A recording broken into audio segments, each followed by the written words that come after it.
ज़ारा और माजदा के दरमियान अब सब कुछ मैदान जंग बनने वाला है, क्योंकि अब जाकर अंदाज़ा हो जाएगा इस बात का माजदा को कि उसकी बेटी ने भी उसके साथ धोखा किया है।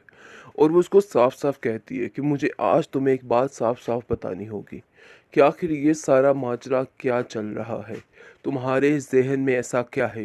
तुम मुझे साफ साफ बताओ कि मेरी दुकानों के कागजात आखिर है किधर। अगर तुम सच बोल रही हो तो मेरे हाथ में मेरे कागजात रख दो, क्योंकि मुझे लग रहा है कि तुम्हारी ज़िंदगी में झूठ के अलावा और कुछ भी बाकी नहीं रह गया। जिस पर ज़ारा कहती है कि मुझे समझ नहीं आ रही कि आप कैसे मेरे साथ ऐसे कर सकती हैं। अरे भाई, अगर मैं चंद दिनों के लिए यहाँ पे आ गई हूँ तो इसका मतलब ये थोड़ा है कि अब हमें यहाँ पे मुस्तकिल रहना है। मैं चली जाऊँगी और बहुत जल्द चली जाऊँगी, आपको परेशान होने की कोई ज़रूरत नहीं। माजदा उसको साफ साफ कहती है कि मेरे कहने का मतलब ये नहीं है जो तुम बोल रही हो, और वैसे भी मेरा मतलब तुम बड़े अच्छे तरीके से समझ रही हो, और ये चीज़ें तुम्हें समझनी होगी और तुम्हारे लिए बहुत ज़रूरी हैं। लेकिन जी, आप देखेंगे कि माजदा की हर बात को टाल मटोल करके ज़ारा आगे बढ़ने की कोशिश कर रही है, क्योंकि वो जान चुकी है कि उन लोगों की वजह से इससे बहुत बड़ी गलती हो गई है, और उसे अब अपनी माँ से किस तरीके से छुपाना है, क्या करना है और क्या नहीं करना। वो इस सारी सोचों से बाहर है, बहुत परेशान है और सोचती है कि आखिर क्या करूं। मिनाहल कहती है, फौजन मुझे अब काफ़ी परेशान लग रही हैं। ऐसा लग रहा है कि जैसे आपके दिल में कोई ऐसी बात है जो आपको हर वक्त चुभती रहती है। आप मुझसे शेयर कर सकती हैं, मुझे बता सकती हैं कि आखिर ऐसी क्या बात हुई है। लेकिन वो हर बात को बताने से कतराती है, क्योंकि वो जानती है कि अगर मिनाहिल को ये सब कुछ पता चल गया तो वो ज़ारा को एक पल के लिए भी इधर नहीं रहने करने देगी। की कोई भी ज़रूरत नहीं है। मिनाहिल का किस्सा है, मिनाहिल तक ही रहने दो। इसलिए हमारा हाल अहवाल पूछने की कोई भी ज़रूरत नहीं है। माजदा उसका मुंह बंद करवाती है और कहती है कि तुम तो हर आए गए बंदे के साथ इस कदर ज़िल्लत से पेश आती हो कि मुझे खुद समझ नहीं आती कि आखिर मैं तुम्हारा क्या करूं, तुम्हारा क्या इलाज होना चाहिए। मुझे कुछ तो समझाओ। जिसको सुनकर मिनाहिल कहती है कि इसकी बकबक को बंद करवाना ही आपका काम है और आपको इसकी बोलती बंद करवानी ही होगी, क्योंकि ये लड़की कभी भी ठीक नहीं हो सकती। उसका दिमाग पे अल्लाह जाने क्या चीज़ सवार हो चुकी है कि हर वक्त बदबख्ती के अलावा और कुछ नहीं सोचता है। वो वलीद से इस बात की माफ़ी मांगेगी और कहेगी कि वलीद, तुम मुझे माफ़ कर दो, यानी कि इसको माफ़ कर दो और मैं तुमसे माफ़ी मांगती हूँ। जिस पर वो मिनाहिल से कहता है कि अरे बीबी, तुमने क्या किया है? मुझे यकीन है कि ये सब कुछ किया दरा ज़ारा का ही है, इसलिए तुम्हें घबराने की कोई ज़रूरत नहीं है। जिस पर वो कहती है कि नहीं, हमारे घर में आए गए मेहमान की बड़ी इज्जत की जाती है, लेकिन यकीन मानिए इस लड़की ने हर चीज़ की तबाही बर्बादी फेर दी है। असल बात तो कोई नहीं जानता कि आखिर क्या बात है और क्या नहीं। मिनाहिल काफ़ी ज़्यादा परेशान है, लेकिन अपने चेहरे पे इस किस्म की परेशानी नहीं लाना चाहती है और चाहती है कि बस मामले को खामोशी के साथ सॉल्व कर दिया जाए।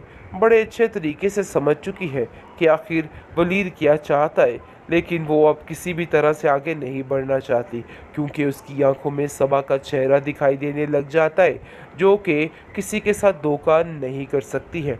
आप देखेंगे जी, वलीद को साफ साफ उसने कह दिया है कि देखो वलीद मियाँ, आइंदा से इस किस्म की कोई बात ना कीजिएगा, क्योंकि मैंने अपनी माँ जी से भी यही बात की है कि आप भी इस तरह की कोई भी बात मत सोचिएगा, यही आपके लिए बेहतरी है। हनान बुरे तरीके से फंस चुका है।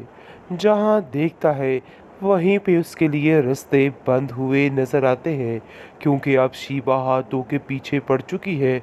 इन मामलात को ख़त्म करने के लिए वो अब पुलिस का सहारा लेगी, क्योंकि वो जानती है कि सीधे तरीके से घी नहीं निकलने वाला, उसको उंगली टेढ़ी ही करनी पड़ेगी। ये लोग इस काबिल नहीं हैं कि कुछ भी ठीक कर सकें। वो बड़े अच्छे तरीके से इन लोगों की रम्स को पहचान चुकी है। लेकिन जी, आप देखेंगे कि ज़ारा की माँ ज़ारा के पीछे हाथ धो के पड़ चुकी है और उसको कहती है कि मुझे साफ साफ बताओ कि आखिर तुम अपने घर कब जा रही हो? तुमने इतने दिन हो चुके हैं, कोई खैर खबर नहीं ली है। देखो ज़ारा, तुम्हें अपने घर जाना होगा, जिसको सुनकर वो कहती है कि आखिर आप कैसी माँ हैं? क्या हो गया कि अगर मैं इधर आकर रह रही हूँ? आपको कुछ समझना चाहिए, क्योंकि ज़ारा ने अपनी माँ को अंदरूनी बात नहीं बताई है और कहती है कि ऐसी कोई बात नहीं है, क्योंकि वो जानती है कि अगर उसकी माँ को कानों कान खबर हो गई कि उसकी दुकानें बुरे तरीके से हड़प हो चुकी हैं, तो उसके हाथ कुछ भी नहीं आएगा, बहुत परेशान हो जाएगी। माजदा काफ़ी ज़्यादा हैरान होती है और कहती है कि तुम्हें आज साफ-साफ बताना होगा कि आखिर क्या मामला है।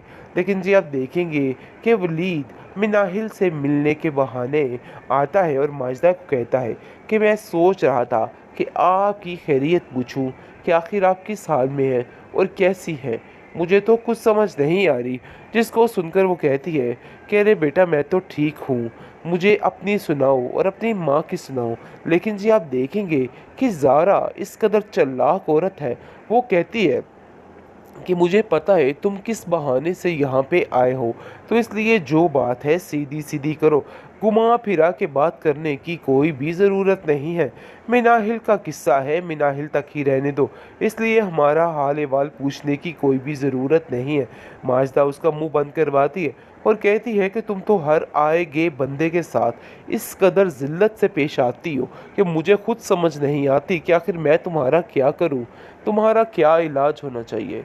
मुझे कुछ तो समझाओ। जिसको सुनकर मिनाहिल कहती है कि इसकी बकबक को बंद करवाना ही आपका काम है और आपको इसकी बोलती बंद करवानी ही होगी, क्योंकि ये लड़की कभी भी ठीक नहीं हो सकती। उसका दिमाग पे अल्लाह जाने क्या चीज़ सवार हो चुकी है कि हर वक्त बदबख्ती के अलावा और कुछ नहीं सोचता है। वो वलीद से इस बात की माफ़ी मांगेगी और कहेगी कि वलीद तुम मुझे माफ़ कर दो, यानी कि इसको माफ़ कर दो और मैं तुमसे माफ़ी मांगती हूँ। जिस पर वो मिनाहिल से कहता है कि अरे बीबी तुमने क्या किया है? मुझे यकीन है कि ये सब कुछ किया दरा ज़ारा का ही है, इसलिए तुम्हें घबराने की कोई ज़रूरत नहीं है। जिस पर वो कहती है कि नहीं, हमारे घर में आए गए मेहमान की बड़ी इज्जत की जाती है, लेकिन यकीन मानिए इस लड़की ने हर चीज़ की तबाही बर्बादी फेर दी है।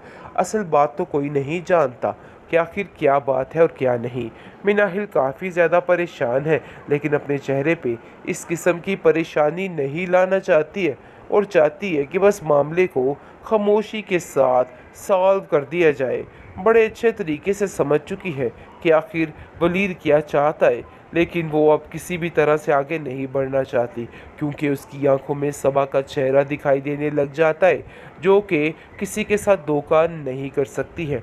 आप देखेंगे जी वलीद को साफ साफ उसने कह दिया है कि देखो वलीद मियाँ, आइंदा से इस किस्म की कोई बात ना कीजिएगा, क्योंकि मैंने अपनी माँ जी से भी यही बात की है कि आप भी इस तरह की कोई भी बात मत सोचिएगा, यही आपके लिए बेहतरी है।